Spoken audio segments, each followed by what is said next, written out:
اعوذ باللہ من الشیطان اللعین الرجیم بسم اللہ الرحمن الرحیم الحمدللہ الذی ہدانا للتمسک بالثقلین وجعل لنا القرآن قرۃ عین رب المشرقین والمغربین والصلاة والسلام علی مولانا و مولا الثقلین صاحب قاب قوسین جد الحسن والحسین ابی القاسم محمد اللهم صل على محمد وآل محمد بالغ الأطهرين المعصومين. اما بعد فقد قال علی بن موسیٰ علیہ الصلاۃ والسلام لا يكون المؤمن مؤمنا حتى يكون فيه ثلاث خصال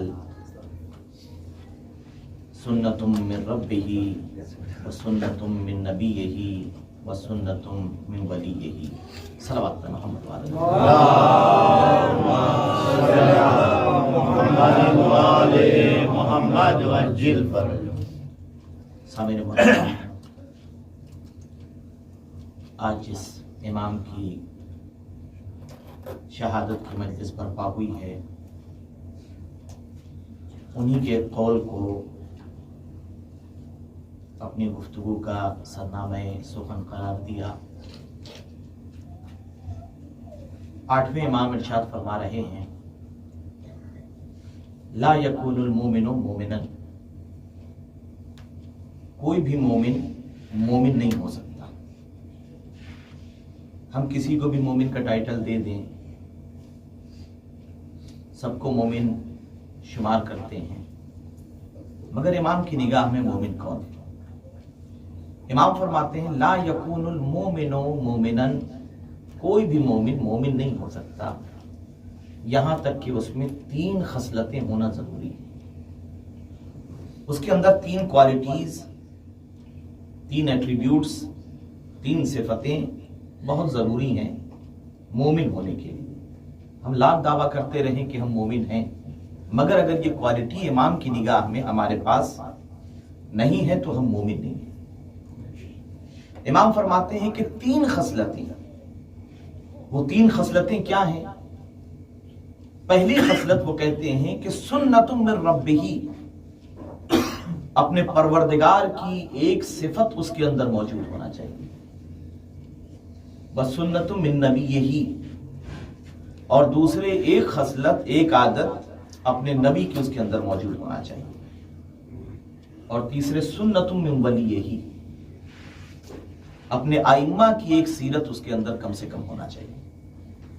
اب اس کے بعد مولا وضاحت فرما رہے ہیں کہ وہ سنتیں کون کون سی ہیں جو اللہ کی سنت ایک بندے کے اندر ہونا چاہیے، نبی کی سنت ایک بندے کے اندر ہونا چاہیے مومن ہونے کے لیے، ایک ولی کی سنت ہونا چاہیے.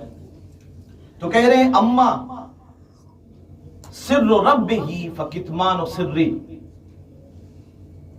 کہ اللہ کی طرف سے جو سنت ہے وہ سنت ربہ، وہ ہے کتمان السر، یعنی دوسروں کے راز کو چھپانا. جس طریقے سے پروردگار ہمارے گناہوں کو آشکار نہیں کرتا، اگر ہمارے گناہوں کو آشکار کرنے لگے پروردگار، ہر انسان، آپ تصور کریں وہ بنی اسرائیل تھے کہ جب گناہ کرتے تھے تو ان کی پیشانیوں پہ لکھ دیا جاتا تھا. لیکن مولا دعائے کمیل میں ارشاد فرما رہے ہیں کم من اثار وقیتہ وکم من مکروہ دفعتہ وکم من ثناء جمیل لست اجل له نشرتا. آج ہماری کوشش یہ ہوتی ہے اگر کسی کے بارے میں کچھ پتا چل جائے، ذرا سا پتا چل جائے، اچھا کمال کی بات ہے اگر کچھ معلوم ہو جاتا ہے تو ہم فوراً اسے مان بھی لیتے ہیں. آپ یہ دیکھیے اگر ہم کسی کی فضیلت بیان کریں، ہمارے معاشرے، ہماری سوسائٹی کا حال کیا ہے؟ اگر کسی کی نیکی اچھائی ہم بیان کریں کہ صاحب فلاں صاحب بڑے اچھے ہیں، کہتے ہیں اچھا آپ کی نگاہ میں ہوں گے، ہم تو جانتے ہیں، ہم تو گہرائی سے جانتے ہیں. کہا نہیں بھائی، ہم نے دیکھا ہے بڑے مومن، بڑے متقی، بڑے پرہیزگار انسان ہیں، لیکن ماننے کے لیے تیار نہیں ہوگا. نہیں آپ نے غور سے دیکھا نہیں ہے، آپ نے سمجھا نہیں ہے، آپ ان کے ساتھ زیادہ دیر رہے نہیں ہیں۔ ہم تو زمانے سے جانتے ہیں، ہم انہیں بچپن سے جانتے ہیں، جیسی صفات آپ بیان کر رہے ہیں ویسے نہیں ہے، ماننے کے لیے تیار نہیں ہوتا۔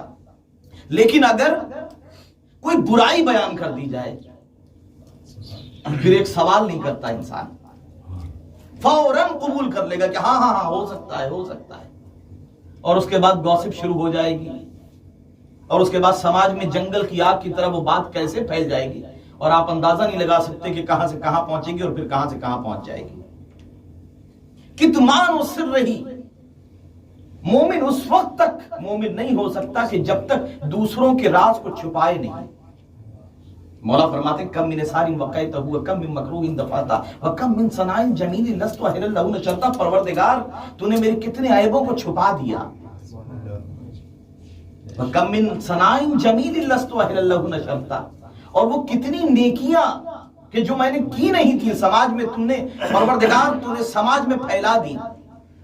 ہر انسان اپنے گریبان میں بہتر جانتا ہے، بہت سی نیکیاں جن کا ہم سے تعلق نہیں ہوتا سماج میں وہ پھیلا دیتا ہے۔ تو ایک راز یہ ہونا چاہیے، ایک صفت یہ ہونا چاہیے پروردگار عالم کی بندہ مومن میں کہ وہ دوسروں کے راز کو چھپائے، جائے کہ دوسروں کے راز کو کھول دے۔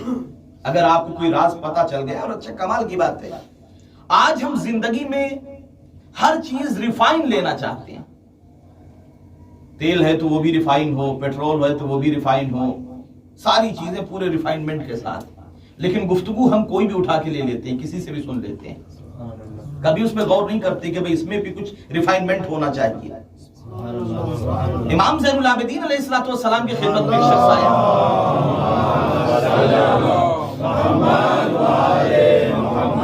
اچھا اس طرح کے بہت سے لوگ آپ کو مل جائیں گے سماج میں، وہ آتے ہیں اور آنے کے بعد کہتے ہیں ارے پتہ چلا وہ آپ کے بارے میں کیا کہہ رہا تھا، اور آپ فوراً الرٹ ہو جاتے ہیں، ہاں بتاؤ کیا کہہ رہا تھا۔ لینا ایک نہ لینا دو، نہ اس سے کوئی آپ کو سروکار ہے، مگر اس کے باوجود آپ فوراً سننے کے لیے تیار ہو جائیں۔ ایک شخص امام کی خدمت میں آؤ، کہنے لگا کہ مولا آپ کو پتا ہے وہ آپ کے بارے میں کیا کہہ رہا تھا؟ امام نے کہا کہ رک جائے ایک منٹ، جو تو کہنے جا رہا ہے اس سے تجھے کوئی فائدہ ہوگا؟ بڑی توجہ کیجیے۔ اس نے تھوڑی دیر سوچا کہ مولا مجھے کوئی فائدہ نہیں۔ امام نے کہا سننے کے بعد مجھے کوئی فائدہ ہوگا؟ اس نے کہا کہ نہیں مولا آپ کا بھی فائدہ نہیں ہوگا۔ کہا اچھا جس نے کہا ہے اس کا فائدہ ہوگا؟ کہا نہیں اس کا بھی فائدہ نہیں ہوگا۔ تو کہا جس چیز سے نہ مجھے فائدہ ہے نہ تجھے فائدہ ہے نہ اسے فائدہ ہے، تو پھر کیوں تو اڑتے ہوئے تیر کو نشانے پہ لگانے کے چکر میں ہے؟ صلوات پڑھے محمد والے محمد پر۔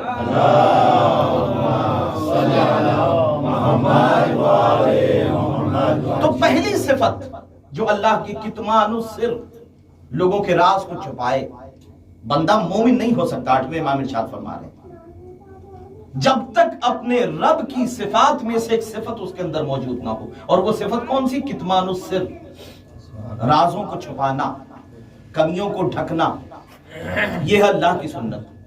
اور اس کے بعد دوسری صفت کون سی بیان کی؟ مدارات الناس، اما سنت من نبی ہی، دوسری سنت جو اس کے نبی کی ایک مومن کے اندر ہونا چاہیے وہ یہ ہے کہ مدارات الناس، لوگوں کا بڑا خیال رکھتا ہو، حقوق الناس کا خیال رکھتا ہو، لوگوں کے حقوق کو نہ مارتا ہو، اس لیے کہ دین کچھ اور نہیں ہے۔ دین کیا ہے؟ اگر دین کو سمیٹا جائے، رسول اسلام ایک جنگ میں کھڑے ہوئے ہیں، تبل جنگ بچ چکا ہے، تلواریں نکل چکی ہیں، ایک شخص آگے اور آنے کے بعد کہنے لگا کہ اخبرنی یعنی دین کلے، یا رسول اللہ پورا دین سمجھا دیجیے۔ کمال کی بات ہے، اب آپ سوچئے کہ سچویشن کیسی ہے، حالات کیسے ہیں، تلواریں کھچ چکی ہیں، تبل جنگ بچ چکا ہے، لشکر سامنے ہے، اور وہ کہہ رہا اخبرنی یعنی دین کلے، پورا دین مجھے سمجھا دیجیے۔ اب رسول اگر نمازوں کے بارے میں بتانے لگے، روزوں کے بارے میں بتانے لگے، حج و زکات کے بارے میں بتانے لگے تو کتنی تفصیل ہو جائے گی۔ رسول نے پورے دین کو 2 جملوں میں سمیٹا، کہا الطاعۃ للخالق والشفقۃ علی المخلوق۔ سبحان اللہ۔ پورا دین کیا ہے؟ الطاعۃ للخالق، تمہارا کنیکشن اللہ سے نہیں کٹنا چاہیے، اللہ کی اطاعت کرو، والشفقۃ علی المخلوق، اور اس کی پیدائش پر، اس کی مخلوقات پر اپنا رحم و کرم کرو۔ صلوات پڑھے محمد والے محمد پر۔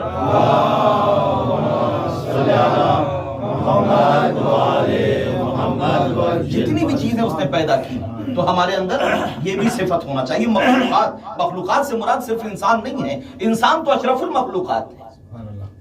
کائنات میں جتنی بھی اس کی تخلیقات ہیں سب پر آپ مہربان ہوں. کتنے اصول اسلام نے دیے ہیں. جانوروں کے سلسلے میں کیا اصول ہیں. انسان تو بہت بڑی چیز ہے، انسان تو اشرف المخلوقات ہے. اور تیسری بات جو فرمائی وَالسُنَّةُ مِنْ وَلِيِّهِ، مومن کی تیسری صفت جو 8ویں امام کی نگاہ میں ہے وَالسُنَّةُ مِنْ وَلِيِّهِ، اور ائمہ کی ایک سنت اس کے اندر ہونا چاہیے. وہ کیا ہے؟ فَالصَّبْرُ فِي الْبَاسَاءِ وَالضَّرَّاءِ، جب مصیبتیں آئیں تو صبر کریں. جب مصیبتیں آئیں، جب مشکلات آئیں تو صبر کریں. اس لیے کہ اگر صبر نہیں ہوگا تو پھر شکایت ہوگی اللہ سے. آج چاہے جتنی بھی مشکلات آ جائیں، افوض امری الی اللہ، اگر ہر چیز میں ہم شکایت کرنے لگے، اگر بھروسہ اللہ پر ہے اور صبر یہ نہیں ہے کہ صاحب کمال یہ ہے کہ اختیار ہونے کے بعد صبر ہونا. صبر فی الباساء والضراء، مصیبتوں میں صبر کرنا، نقصانات میں صبر کرنا. اور جیسے جیسے صبر بڑھتا چلا جائے گا پھر شکایت کا مرحلہ نہیں آئے گا. ٹوٹلی سبمیشن کا نام ہے صبر. پوری طریقے سے سرنڈر کر دینا. یعنی پروردگار جس عالم میں تو رکھے، اگر تو نیکی میں رکھنا چاہتا ہے تو نیکی میں راضی ہے، اگر پریشانی میں رکھنا چاہتا ہے تو پریشانی میں راضی ہے. جابر بن عبداللہ انصاری کا واقعہ آپ نے سنا ہوگا. جابر کون ہے؟ جابر، عظمت جابر کو سمجھیے گا. جابر بن عبداللہ انصاری رسول کے صحابی ہیں، علی کے صحابی ہیں، حسن کے صحابی ہیں، حسین کے صحابی ہیں، امام زین العابدین کے صحابی ہیں. اور روایتوں میں ملتا ہے کہ امام محمد باقر کا کچھ زمانہ جناب جابر نے پایا ہے. کچھ زمانہ جناب جابر نے پایا ہے. یعنی اتنی لمبی صحبت جناب جابر بن عبداللہ انصاری. کتنے مواقع ملے رسول سے سیکھنے کا موقع، علی سے سیکھنے کا موقع، حسن سے سیکھنے کا موقع، حسین سے. اتنی عصمتوں کے دائرے میں رہے ہیں جابر بن عبداللہ انصاری. روایتیں بیان کرتی ہیں کہ ایک دن امام حسین نے پوچھا کہ جابر زندگی کو کیسا پایا؟ جابر ضعیف ہو چکے ہیں، بوڑھے ہو چکے ہیں. بڑی توجہ کیجئے گا، یہ جابر بول رہے ہیں. عظمت جابر آپ سمجھ لیجئے پہلے کہ جابر کون ہے. امام نے پوچھا کہ جابر زندگی کو کیسا پایا؟ تو جابر کہنے لگے کہ مولا اب تک جو زندگی کو سمجھا ہے وہ یہاں تک پہنچا ہوں کہ موت بہتر ہے زندگی سے، غربت بہتر ہے امیری سے، بیماری بہتر ہے صحت سے، بڑھاپا بہتر ہے جوانی سے. بڑی توجہ کیجئے گا، موت بہتر نہیں، موت بہتر ہے، زندگی بہتر نہیں ہے. وہ یہ کہتے ہیں بیماری بہتر ہے، صحت بہتر نہیں ہے. وہ کہتے ہیں غریبی بہتر ہے، امیری بہتر نہیں ہے. آج دنیا کو کوئی فلسفر ہوتا تو کہتا بھئی کمال کی بات جابر کر رہے ہیں. اس عمر میں پہنچنے کے بعد جابر کہہ رہے مولا ابھی تک جو زندگی کو سمجھا ہے وہ اتنا سمجھا ہے کہ موت بہتر ہے، زندگی بہتر نہیں ہے، بیماری بہتر ہے، صحت بہتر نہیں ہے، امیری بہتر نہیں ہے، غریبی بہتر ہے. امام نے فرمایا کہ ہاں ٹھیک ہے جابر، یہ تمہارا نظریہ ہو سکتا ہے. بڑی توجہ کیجئے گا، جب تک امام کا جملہ نہ آئے. اگر دنیا کا کوئی فلسفر، کوئی دانشور، کوئی تھنکر ہوتا تو کہتا کہ جابر کے جملے ایک کمال کی بات ہے. لیکن جب امام کا جملہ آتا ہے، جب جناب جابر نے یہ جملہ کہا تو امام نے کہا ٹھیک ہے جابر تم صحیح سوچ رہے ہو، تم اپنے خیالات بیان کر رہے ہو. کہا مولا آپ کا خیال کیا ہے؟ بڑی توجہ کیجئے گا، آپ کا خیال کیا ہے؟ امام نے کہا ہمارا خیال تو یہ ہے وہ امیری میں رکھے تو امیری میں خوش، غریبی میں رکھے تو غریبی میں خوش، صحت میں رکھے تو صحت میں خوش، بیماری میں رکھے تو بیماری میں خوش، زندہ رکھے تو خوش، موت رکھے تو خوش. صلوات پڑھیں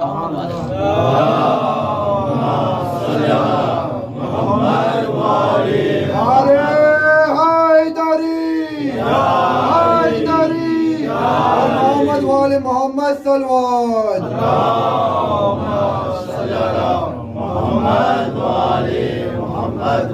اگر وہ دولت میں رکھنا چاہتا ہے، دولت بری چیز نہیں ہے. اگر وہ غربت میں رکھنا چاہتا ہے، بس یہ ہے کہ ٹوٹلی سرنڈر، پوری طریقے سے ہم اس کی مرضی کے آگے جھکے ہوئے ہیں. اگر وہ امیری میں رکھنا چاہتا ہے، امیری بری چیز نہیں ہے. اگر امیری بری چیز ہوتی تو سلیمان حکومت نہ مانگتے. مگر اسلام نے جو اصول دیا کہ دیکھو دولت آنے کے بعد خدیجہ بننا، قارون نہ بن جانا. دولت آ جانے کے بعد، اس لیے کہ with power comes great responsibility. جب آپ کے پاس دولت آتی ہے، جب آپ کے پاس حکومت آتی ہے، جب آپ کے پاس اختیار آتا ہے تو ذمہ داریاں خود بخود بڑھ جاتی ہیں. وہ واقعہ سنا ہوگا اپنے بہلول دانا، ایک مرتبہ جا کے بادشاہ کے تخت پر بیٹھ گئے، دربانوں نے دیکھا ایک کوڑا مارا، صبح کا وقت تھا، بہلول نے رونا شروع کر دیا بچوں کی طرح سے، بڑے زور زور سے رونے لگے، بادشاہ کی نیند ٹوٹی، کبھی کون رو رہا ہے؟ کہا بہلول نے، کہ کیوں مار دیا؟ رشتہ دار ہے بادشاہ کا، کیوں مار دیا؟ کہ سرکار آپ کے تخت پہ بیٹھ گیا تھا۔ کہا مناؤ اسے، ماننے کے لیے تیار نہیں، گریا کیے جا رہے ہیں، روئے جا رہے ہیں، زور زور سے آواز سے رو رہے ہیں۔ مرتبہ بادشاہ کو خود آنا پڑا، کہا بہلول کیا بچوں کی حرکتیں کر رہے ہیں؟ ارے ایک کوڑا تو مارا ہے۔ کہا کہ میں اپنے لیے نہیں رو رہا ہوں، تیرے لیے رو رہا ہوں۔ کہا میرے لیے؟ بے کوڑا تجھے پڑا ہے، رو کیوں رہا ہے؟ کہا میں یہی سوچ رہا ہوں کہ میں تھوڑی دیر کے لیے بیٹھا تھا، ایک کوڑا کھا گیا، تو روز بیٹھتا ہے، تیرا کیا ہوگا؟ بڑی توجہ کیجیے۔ تو with power comes great responsibility، power کے ساتھ بڑی بڑی ذمہ داریاں آتی ہیں۔ دولت آنے کے بعد قارون نہیں بننا چاہیے، خدیجہ بننا چاہیے۔ اور یہی وجہ ہے قرآن نے کیا کہا، وفی اموالہم حق للسائل والمحروم، تمہارے مالوں میں محروم کا حق ہے، مانگنے والوں کا حق ہے۔ بے کمال ہے، کما ہم رہے ہیں، محنت ہم کر رہے ہیں، اور پروردگار کہہ رہا ہے وفی اموالہم حق للسائل والمحروم، یہ جو تم نے مال کمایا ہے نا، اس میں سائلین کا حق ہے، سوال کرنے والوں کا حق ہے، اور وہ لوگ کہ جو محروم ہو گئے ان کا حق ہے۔ بھئی قرآن کا عجیب فلسفہ ہے۔ اچھا آپ یہ دیکھیے فلسفہ کیا ہے قرآن کا؟ قرآن کا فلسفہ یہ ہے کہ کچھ مال تم نے کمایا اس لیے کہ ارننگ میں سب برابر نہیں ہے، اکتساب رزق میں ارننگ میں برابر نہیں ہے، کوئی کم کماتا ہے، کوئی زیادہ کماتا ہے۔ بھئی مثال کے طور پر ایک مزدور ہے، وہ دن بھر محنت کرتا ہے، کتنا 200-300 کما دے۔ ایک انجینئر ہے، 10 منٹ میں نقشہ بناتا ہے، 5000 درجہ لے لیتا ہے۔ ایک بڑا بزنس مین ہے، وہ ایک ڈیل کرتا ہے، اور جیسی ڈیل کرتا ہے 10 لاکھ روپے کما لیتا ہے۔ ہوتا ہے کہ نہیں؟ ارننگ میں کم زیادہ ہو سکتا ہے، مگر استعمال رزق میں سب برابر ہے۔ استعمال رزق میں، فوڈ کنزپشن میں سب برابر ہے۔ مثال دو، مثال کے طور پر ٹھیک ہے، ایک آدمی نے 10 لاکھ کمایا، ایک آدمی نے 200 کمایا، محنت اس نے بھی کی، محنت اس نے بھی کی۔ اب جب شام ہوئی اور دسترخوان لگا تو ایسا تو نہیں ہوا نا کہ جس نے کہا کہ صاحب میں نے 10 لاکھ کمایا ہے تو آج میں سونے کی روٹیاں کھاؤں گا، آج میں چاندی کی سبزی کھاؤں گا، آج میں ہیرا مٹھائی کے طور پر کھاؤں گا اس لیے کہ میں زیادہ کماتا ہوں۔ سب نے اتنا ہی کھایا، بڑی توجہ کیجیے، کھایا سب نے اتنا، کھاتے سب اتنا ہی ہیں، اور اگر کوئی زیادہ کھاتا ہے تو پھر ڈاکٹر روک دیتا ہے کہ صاحب آپ کو شوگر ہو گئی، اب زیادہ نہ کھائیے گا، کولیسٹرول بڑھا ہوا ہے، بی پی بڑھا ہوا ہے۔ اگر کوئی زیادہ کھانے کی کوشش کرتا ہے اپنے کوٹے سے زیادہ تو پھر ڈاکٹر منع کر دیتا۔ کچھ لوگ بہت زیادہ کھاتے ہیں ماشاءاللہ، ان کی خوراک بھی بڑی اچھی ہوتی ہے۔ ہمارے ایک چچا میاں تھے، بہت کھاتے تھے، جب بیمار پڑے 70-80 سال 65-70 سال کے وہ ڈاکٹر کے پاس گئے اور کہنے لگے ڈاکٹر صاحب طبیعت خراب ہے۔ انہوں نے پہلے تو حلیہ دیکھا ان کا، کتنا کھاتے ہیں، کیا کھاتے ہیں، کون سی چکی کا آٹا کھاتے ہیں۔ کہنے لگے کھاتے کیا ہے؟ میں کھاتا کیا ہوں، میں صبح ناشتے میں 20-25 روٹیاں کھا لیتا ہوں، دوپہر میں 30-40 پراٹھے کھاتا ہوں، ہاں کھانا تو رات میں کھاتا ہوں۔ آپ سوچیں، کھانا رات میں کھاتا ہوں۔ ڈاکٹر نے بڑی دیر تک ان کو دیکھا اور کہا کہ اب کب تک کھائیے گا؟ اس نے پرسکرپشن لکھا، لکھنے کے بعد مجھ سے کہا کہ ایسا ہے اب آپ کو پرہیزی سمجھتے ہیں نا، پریونشن کے ساتھ کھانا، کہنے لگا اب آپ کو پرہیزی کھانا ہے، ایسا ہے کہ 2 روٹیاں صبح ناشتے میں، دوپہر میں 2 روٹیاں، اس کے بعد بہت سادہ کھانا، ابلی ہوئی سبزیاں، یہ آپ کو رات میں بھی کھانا ہے۔ بڑے سیدھے سادے تھے۔ جب چلنے لگے تو کہنے لگے ڈاکٹر صاحب یہ تو بتایا نہیں کہ یہ پرہیزی کھانے سے پہلے کھانا یا کھانے کے بعد کھانا ہے۔ تو جب انسان زیادہ کھانے لگتا ہے تو پھر بیماریاں اللہ روک دیتا ہے۔ قرآن کیا کہہ رہا ہے؟ فَمَا الَّذِينَ فُضِّلُوا بِرَادِّ رِزْقِهِمْ، بھئی رزق کم نہیں ہے۔ آج دنیا میں جو لوگ بھوک کا شکار ہیں، رزق کی کمی نہیں ہے۔ آج کے اکنامسٹ یہ کہتے ہیں کہ صاحب اصل میں لوگ پاپولیشن بڑھتی چلی جا رہی ہے، رزق کم ہو رہا ہے، لہٰذا لوگوں تک دہن تک کھانا نہیں پہنچ پاتا۔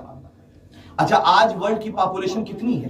تقریباً 7.6 بلین ہو رہی ہے، اور یہ اکنامسٹ جو ہے آج سے نہیں چلا رہے ہیں، یہ فرسٹ ورلڈ وار کے بعد، سیکنڈ ورلڈ وار کے بعد سے چلا رہے ہیں کہ صاحب پاپولیشن بہت بڑھتی جا رہی ہے، پاپولیشن بڑھتی جا رہی ہے، ہم سب کو رزق پرووائڈ نہیں کر سکتے، ہماری حیثیت نہیں ہے، رزق کم ہے۔